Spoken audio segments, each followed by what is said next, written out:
Invest, la chaîne des top d'investissement. Ici, on parle essentiellement d'entreprises de qualité. Avons-nous une opportunité d'investissement sur Vonovia? C'est la question à laquelle on va essayer de répondre en se basant sur les états financiers de la compagnie. Je rappelle que ceci représente uniquement mon point de vue et non un conseil d'investissement. Et comme d'habitude, je me réserve le droit de me tromper. Donc, Vonovia, on en a parlé plusieurs fois sur cette chaîne-ci, notamment la première vidéo avant qu'on ne réduise ce dividende-là. On s'était dit que, attention, ça va être compliqué. OK?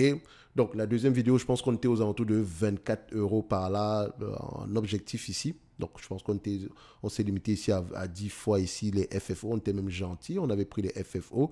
Donc, pas mal. Je pense qu'on a atteint ce prix-là. Donc, aujourd'hui, on va essayer de voir si, au niveau d'endettement ici, qu'est-ce qui s'est passé, etc. Donc, Vonovia. Qu'est-ce qui se... Vonovia. Déjà, je mentionne que Vonovia est un bon... L'immobilier résidentiel, c'est exactement ce qu'il faut avoir en cette période. OK, hormis l'immobilier ici industriel, notamment les entrepôts, etc. Mais l'immobilier résidentiel est bien positionné, notamment parce que les gens ne vont pas avoir tendance à acheter des maisons, mais plutôt à louer. Et vu que c'est jamais adossé à l'inflation, ça peut être intéressant. Donc les loyers peuvent augmenter ici. Donc vous allez voir ici que les cap rates, par exemple, de Vonovia sont très bas. Donc c'est ça qui veut dire que la valeur de ces actifs est généralement très élevée. Alors, sur Vonovia, qu'est-ce qui se passe? Moi, je vais regarder la dette nette sur EBITDA. Est-ce qu'on a diminué légèrement? On est quand même à 20 fois. On est toujours à 20 fois les EBITDA extraordinairement élevés. D'accord? Donc, on n'a pas le choix que de passer par une cession d'actifs. Donc, allez-y vérifier à combien ils vendent ces actifs-là. Entre-temps, ça n'a pas l'air de trop diminuer non plus. OK? Le nombre d'actions, comme d'habitude, flèche vers le haut. Je n'aime pas ça. Qu'est-ce qu'on peut encore regarder ici?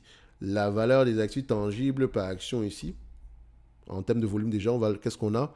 Quelque chose qui diminue, tout à fait normal. Les cap rates auront tendance à augmenter.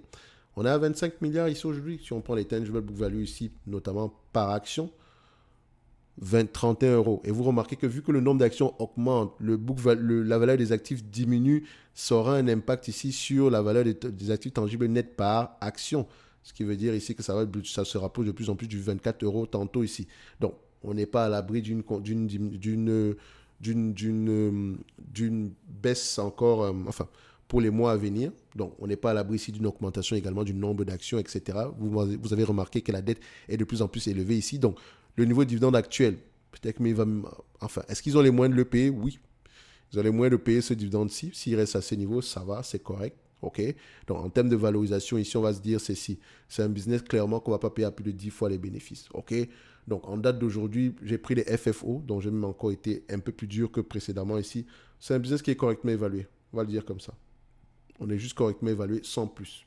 Donc, si je prends du Vonovia en date d'aujourd'hui, je prends mon 3,5% et je reste tranquille. D'accord? Je ne m'attends pas à quelque chose d'exceptionnel. Sauf maintenant, si la valeur des actifs, les actifs en question, on les vend à des prix de plus en plus intéressants. Dans tous les cas de figure, remarquez ceci. En termes de AFFO, on n'a pas eu quelque chose d'extraordinaire ici. Hein. De temps en temps, ici, le dividende était limite. L'entreprise, vous pensez qu'elle finançait la croissance avec quoi? Donc, est-ce qu'il est étonnant de voir du Vonovia au prix actuel? Non, pas du tout. Là, tout ce qui monte finit par redescendre, surtout si la montée ici n'est pas justifiée par les fondamentaux quantitatifs et qualitatifs, les amis. OK? Donc, pour moi, je pense que Vonovia reste correctement évalué. Est-ce que c'est une entité qui va à peu près m'intéresser? Tout va dépendre de ce que le management compte faire par rapport à la dette. Quel est le programme de cession d'actifs en date d'aujourd'hui? On en est où? OK? Pour le moment, je ne vois pas grand changement. Donc, il faut faire attention. Bref, on n'empêche que l'immobilier qu'ils ont présentement aura tendance à bien se comporter en période difficile. OK? Donc, ceci n'est que mon avis et non un conseil d'investissement. Comme d'habitude, je me réserve le droit de me tromper. En lien dans la description de cette vidéo, si vous avez le service Top Premium ainsi que la Top Newsletter gratuite. Et on se donne rendez-vous sur la prochaine vidéo. Un like, un commentaire, un abonnement, ça fait toujours plaisir. Merci.